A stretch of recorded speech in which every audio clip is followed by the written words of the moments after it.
नमस्कार मित्रांनो, लपंडाव या मालिकेमध्ये आज म्हणजेच 20 फेब्रुवारीला फायनली त्यांनी दाखवलंय की कान्हाने बरोबर हुशारीने सरकारच्या सिक्रेट लॉकर मधलं कोटेशन मिळवलंय.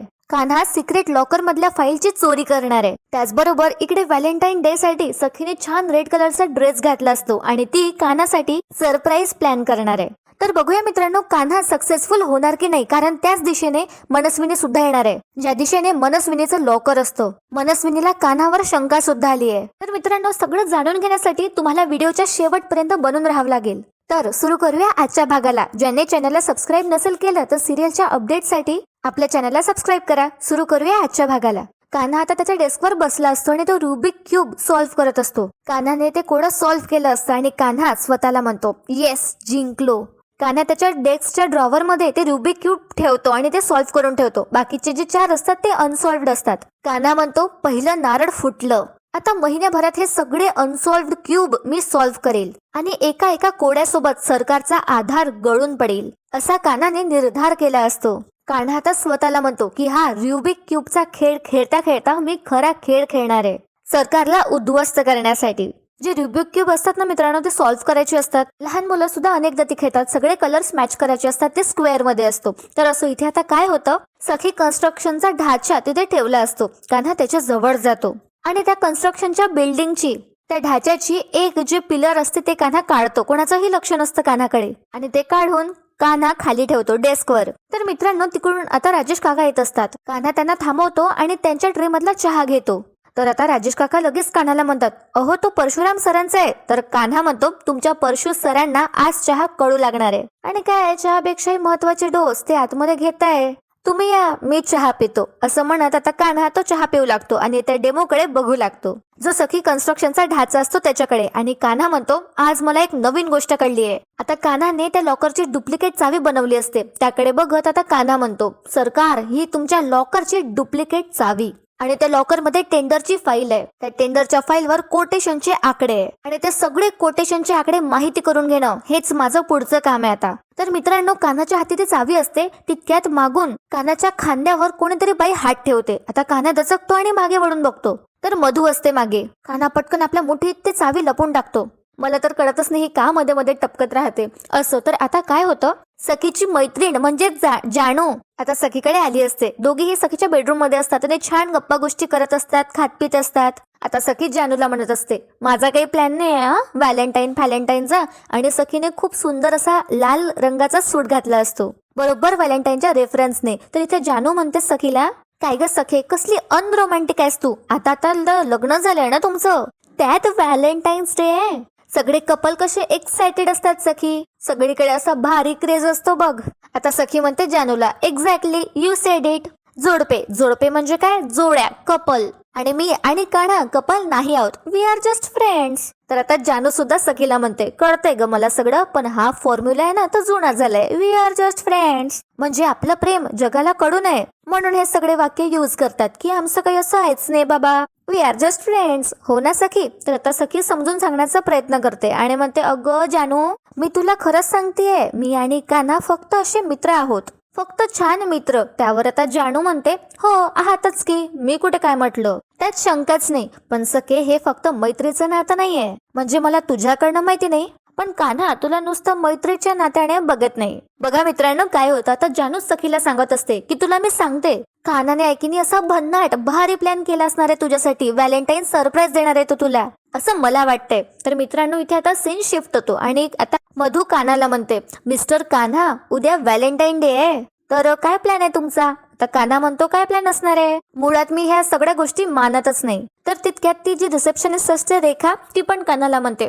का हो कान्हा सर. कान्हा म्हणतो, आता सगळ्यांना मुळात इतकं शॉक होण्यासारखं काय आहे. ओ रेखा मॅडम, मी नाही म्हणत ह्या सगळ्या गोष्टी. आणि त्यांच्या मागे तिथे आता मधू सुद्धा येते. तर बघा मित्रांनो, इकडे सखी आणि जानू वेगळ्या टॉपिक वर बोलताय की कान्हा कसं सरप्राईज देणार आहे, पण इकडे कान्हाचे विचार पूर्ण अपोजिट असतात. कान्हा म्हणतो त्याच्या ऑफिस मधल्याच फिमेल स्टाफला, मी काय म्हणतोय, हा गुलाबी दिवस जो कोणी शोधून काढलाय ना त्याला शोधून काढलं पाहिजे आणि गुलाबाच्या काट्याने त्याला चांगलंच फटकावलं पाहिजे. मधू आणि नैना हसतात आणि रेखा म्हणते, आता कान्हा सर, नका ना असं बोलू. अरे तुमचं नाव तर कान्हा आहे ना, म्हणजे तुमच्या नावातच प्रेम आहे आणि तुमचा व्हॅलेंटाईन वर विश्वास नाही, माझा तर यावरच विश्वास नाहीये. तर आता कान्हा म्हणतो केवढ्या अलंकारिक बोलताय ह्या, बाप रे. तर आता ही रेखा म्हणते थँक्यू. तर कान्हा लगेच म्हणतो पण आता चुकीचं बोलल्यात, आणि या रेखाचा चेहरा पडतो. पुढे आता कान्हा म्हणतो मी काय म्हणालो, माझा व्हॅलेंटाईन डे वर विश्वास नाहीये. तर मित्रांनो, कान्हाचा राग करणारा सॉरी शेखर आणि तो सचिन हे दोघंही ऐकत असतात.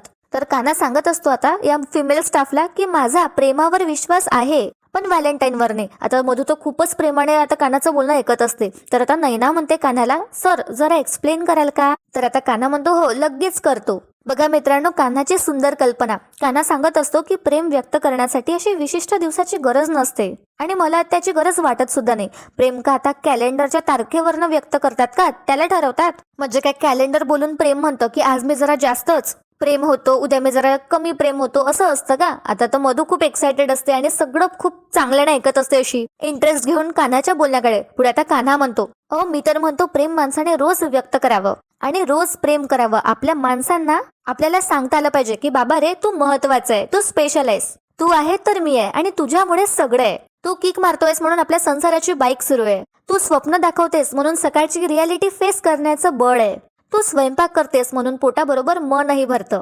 हे असलं सांगता आलं पाहिजे आपल्या पार्टनरला. आणि प्रेमाचा जो संवाद आहे ना तो प्रवाही राहिला पाहिजे, तो वाहतच राहिला पाहिजे. काय ना काळानंतर आपल्या पार्टनर बद्दलचं आकर्षण कमी होऊ शकतं पण हा ओढ कमी होता कामा नये, ती नेहमी वाटत राहिली पाहिजे. म्हणून मी असं म्हणालो की व्हॅलेंटाईन डे सेलिब्रेट करण्यापेक्षा प्रेम सेलिब्रेट करा. तर मित्रांनो, कानाचं बोलणं कोणाकोणाला पटलंय कमेंट करून नक्की सांगा. खरंच कम्युनिकेशन नात्यामध्ये खूपच इम्पॉर्टंट असतं. तर इथे काय होतं, सखी आणि जानू हसत असतात, सीन शिफ्ट होतो. जानू सखीला म्हणते अगं सखे नुसतं तू हसतच बसणार आहेस का, त्याच्यासाठी काहीतरी कर. म्हणजे बघ मी ना कान्हाला चांगलंच ओळखते. कान्हाचा विषय ना असा जगा वेगळाच आहे, म्हणजे कोणाला काही करावं वाटणार नाही ना, कान्हा तेच करतो. मग सखी तू पण असं काहीतरी कर ना, काहीतरी भन्नाट वेगळं, जगा वेगळं आणि भारी. आता सखी सुद्धा एक्सायटेड असते हे ऐकून. आता सखी म्हणते जानूला मग काय करू मी. तर जानू म्हणते सखी तू आपलं त्याला हे दे ना. तर सखी म्हणते काय देऊ. तर जानू म्हणते आपलं ते. सखी म्हणते शर्ट. जानू म्हणते नाही शर्ट नाही. पुढे आता जानू सखीला म्हणते अगं त्याला वस्तू वगैरे देऊ नको, एक सरप्राईज दे. तू आहे ना सखी कान्हाला सरप्राईज दे. आता सखीला सुद्धा ही आयडिया आवडते आणि सखी म्हणते सरप्राईज ठीक आहे, काहीतरी सरप्राईज छान वाटेल, चांगली आयडिया आहे. बघा मित्रांनो काय होतं, सखी आता जानूला पाणी पिण्यासाठी देते. तितक्यात आता जानूचं लक्ष मोरपिसाकडे जातं, जे सखीच्या मिररच्या बाजूला ठेवलं असतं. आणि जानूची खूप मोठी मिसअंडरस्टँडिंग होते. तर त्या मोरपिसाकडे बघ, जानू त्या मोरपिसाकडे चालत जाते आणि तिच्या हाती घेत म्हणते सखी. तर सखी आता लगेच म्हणते जानूला अगं ते मी आणि कान्हा वापरतो रात्री हे मोरपीस. तर हे ऐकून जानूला ठसकाच लागतो. आता जानू सखीला चिडू लागते आणि म्हणते कळलंय हा मला, सगळं कळलंय मला. तर आता सखी म्हणते हा म्हणजे ऍक्च्युली ही कान्हाचीच आयडिया होती. तर आता ही जानू सुद्धा म्हणते बरं, नाही म्हणजे अशा गोष्टी मुलांनाच सुचू शकतात ग. सखी म्हणते मला खरंच वाटत होतं की कान्हासोबत एक बेड शेअर करणं कितपत असं अनकम्फर्टेबल असेल, पण असं काहीच झालं नाही. ह्या मोरपिसामुळे सगळ्या गोष्टी सोप्या होऊन गेल्यात, एकदम कम्फर्टेबल. जानू आता वेगळाच अर्थ घेत असते आणि म्हणते काय सांगते, खरं की काय. आता सखीला सुद्धा हे समजत नाही की जानू वेगळा अर्थ काढत आहे. तर सखी सुद्धा हो असं म्हणत असते. इथे आता सीन शिफ्ट होतो आणि आता ऑफिसमध्ये हा जो सॉरी शेखर आहे हा आपल्या कान्हाला म्हणतो व्हॅलेंटाईन डे परवडत नाही ना तुमच्या खिशाला, हे सांगा, उगाच तुम्ही मोठ्या फिलॉसॉफी का झाडतायत. तर सचिन सुद्धा आता कान्हाला म्हणतो नाहीतर काय पडवाट आहे सगळी. तर बघा मित्रांनो काय होतं, आता कान्हा या दोघांकडे चालत जातो आणि म्हणतो मला एक सांगा, तुमच्या बायकोचं किंवा गर्लफ्रेंडचं नाव सांगा मला. तर आता मधू लगेच म्हणते ते दोघेही सिंगल आहे, म्हणजे आम्हाला तरी आहे ना असंच वाटतं. आणि ह्या जो ऑफिसचा फिमेल स्टाफ असतो ते आता शेखर आणि सचिनवर हसतात. आता कान्हा सुद्धा म्हणतो यांना वाटायचं काय, खात्रीने सांगतो मी हे दोघे आहेत ना हे सिंगलच आहे आणि का आहे त्याचं कारणही सांगतो. बघा मित्रांनो, कान्हा लवकरच ते लॉकर जवळ सुद्धा जाणार आहे आणि उघडणार सुद्धा आहे लॉकर. तर इथे काय होतं, आता कान्हा या दोघांना म्हणतो मी तुम्हाला दोघांना एक टिप देणार आहे, तुम्ही सिंगल आहे म्हणून, ते फ्री मध्ये. कान्हा आता या दोघांना म्हणतो प्रेमात दुसरं काही द्या नका देऊ, पण तुमचा वेळ मात्र खर्च करा, कारण तुम्ही दिलेला वेळ समोरचा माणूस कधीच विसरत नाही, त्याच्या वाईट वेळेत सुद्धा नाही. त्यामुळे प्रेमात वेळ द्या, अगदी वाईट वेळेत सुद्धा. समोरचा माणूस आपल्याला काय सांगतो, मला वेळ हवाय असं आता कान्हा म्हणतो तर खरं, पण त्याला आता सखीचं बोलणं आठवतं डिवोर्सच्या वेळेस. जेव्हा तिच्या समोर डिवोर्स पेपर्स बनवून आले असतात तेव्हा तिने कान्हाला वेळ दिला असतो.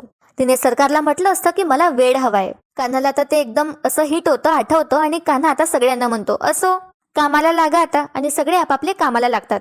तर मित्रांनो इथे आता सीन शिफ्ट होतो. आता जानूच सखीला म्हणते दाभाडे मावशीने तुला बाळकृष्ण दिलाय, त्याचा फायदाच झालाय हो की नाही. म्हणजे आता या मोरपिसामुळे ज्युनियर कान्हाची एंट्री लवकरच होणार आहे. आता मात्र सखीच्या लक्षात येतं. सखी जानूला म्हणते, एक मिनिट तू तो विचार करतेस का? जानू म्हणते, हो तेच करता ना तुम्ही दोघं रात्री. तर आता सखी लगेच म्हणते, अगं नाही, आम्ही दोघं रात्री. आणि सखी पुढे एक्सप्लेन करणार तितक्यात जानू थांबवते आणि म्हणते, अगं नवरा बायकोतल्या गोष्टी नसत्या सांगायच्या, तू काय आता जगाला ओढून सांगणार आहेस का? तर आता सखी म्हणते, अगं जानू तसं काही नाहीये. सखी बिचारी आता खूप जीव तोडून एक्सप्लेन करत असते जानूला आणि म्हणते, हे बघ हे काय, हे मोरपीस. सखी आता डेमो सुद्धा देते जानूला. मोरपीस सखी तिच्या हाती घेते आणि जानूला सांगते, हे आम्ही असं आमच्या दोघांच्या मध्ये ठेवतो, हे असं लाईक अ बॉर्डर, म्हणजे याच्या त्या बाजूला मी असते आणि इकडच्या बाजूला कान्हा असतो असं. हे ऐकून आता जानू तिचं डोकं सापडते आणि म्हणते, तिच्या असं आहे होय, मला वाटलं. आणि जानू आता परत चिडवते सखीला. आता सखी लगेच भडकते आणि म्हणते, काय वाटलं तुला? जानू तुला ना हल्ली खूप काही वाटत असतं. तर आता जानू सखीला म्हणते, सखे तुला कान्हाबद्दल काय वाटतंय ना हे पण चांगलंच कळतंय मला. तर आता सखी परत जानूला म्हणते, एक मिनिट, तसं काहीच नाहीये, मला कान्हाबद्दल काहीच वाटत नाही. तर आता जानू म्हणते, राहू दे सखे, सगळं माहितीये मला, सगळं कळतं. हे ना नुसतं बोलायच्या गोष्टी असतात आणि वागायचं वेगळं असतं. आता सखी जानूला विचारते, काय ग मी असं वेगळं काय वागले?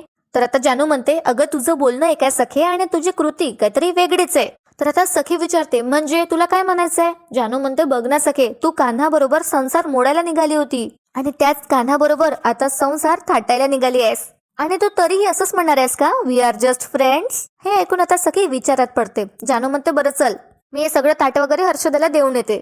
असं म्हणून आता जानू तर निघून जाते. पण सखीच्या मनात एक विचार येतो, कान्हाला फोन करायचा. तिला आता कान्हाची आठवण येऊ लागते आणि साजय तुझा हे बॅकग्राऊंड सुंदर असं म्युझिक सुरू असतं.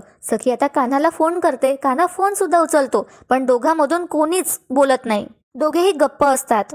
सखी कान्हाच्या बोलण्याची वाट बघत असते आणि कान्हा सखीच्या बोलण्याची. त्यानंतर आता कान्हा तिकडनं काही बोलत नाही म्हणून सखी आता फोन ठेवून देते, कट करते ती फोन आणि बसते अशी बेडवर. तर तिचं लक्ष त्या पैजणांकडे जातात जे कान्हाने तिच्यासाठी सोडून आणले असतात. कान्हा सुद्धा दुसरीकडे आता फोन ठेवतो ऑफिसमध्ये, तर त्याचं लक्ष त्याच्या हाताकडे जातं ज्यामध्ये सखीच्या त्याच पैजणाचं घुंगरू असतं.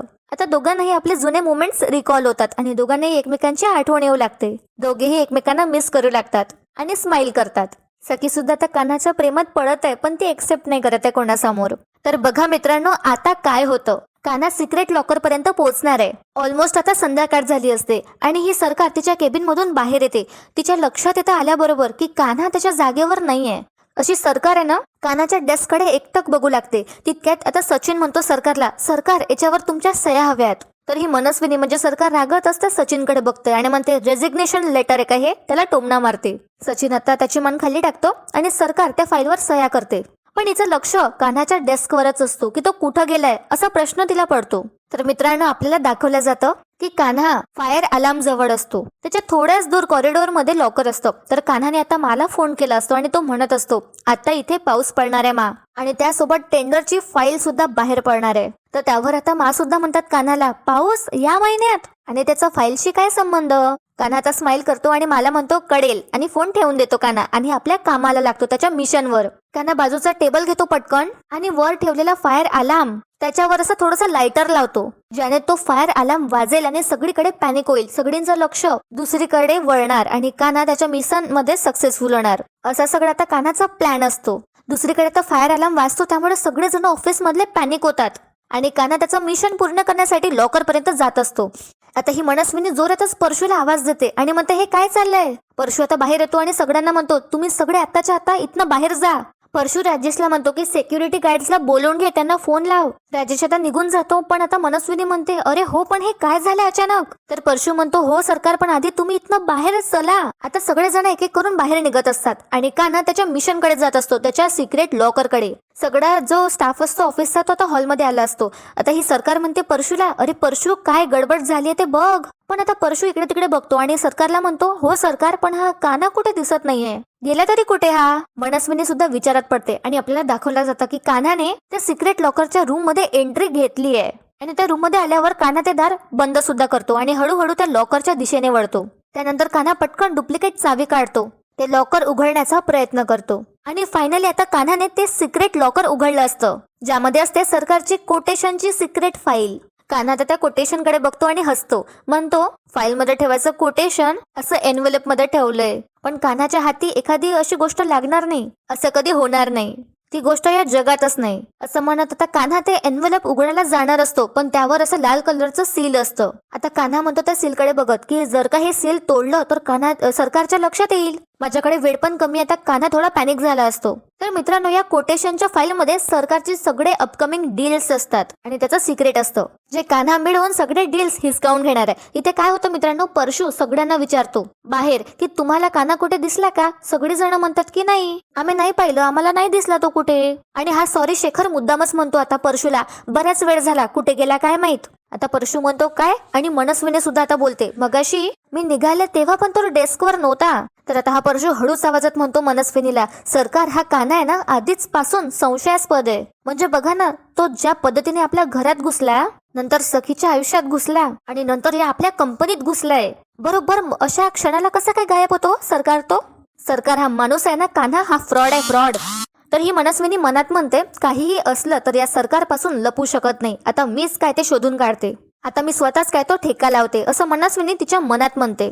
आणि मित्रांनो, आजचा भाग इथे संपतो. उद्याच्या भागात आपण पाहणार आहोत कान्हा आता हळूच बरोबर ते सील ओपन करण्याचा प्रयत्न करतो आणि मनस्विनी त्याच दिशेने जात असते त्या सिक्रेट लॉकरच्या रूमकडे. त्या रूमचं दार उघडून सुद्धा ती बघते आतमध्ये, पण तिने आतमध्ये काय बघितलं हे आपल्याला उद्याच्या भागातच कळेल. त्याचबरोबर आता सखीने सरप्राईज प्लॅन केलं असतं कान्हासाठी, पण कान्हा आता घरी आल्यावर सखीवर ओरडतो आणि चिडतो. त्याच्या हाती तो बासरी घेतो आणि सखीला म्हणतो तू हे सगळं मुद्दाम केलंयस ना, आणि कान्हा ती बासरी तोडून सुद्धा टाकतो. आता हे सगळं काय आणि कसं झालं हे जाणून घेण्यासाठी तुम्हाला उद्याचा भाग बघावा लागेल. आजचा भाग कसा वाटला कमेंट करून नक्की कळवा. आणि ज्यांनी आपल्या चॅनलला सबस्क्राईब नसेल केलं तर खऱ्या रिव्ह्यू साठी आपल्या चॅनलला सबस्क्राईब करा. व्हिडिओ शेवटपर्यंत पाहण्यासाठी खूप खूप धन्यवाद.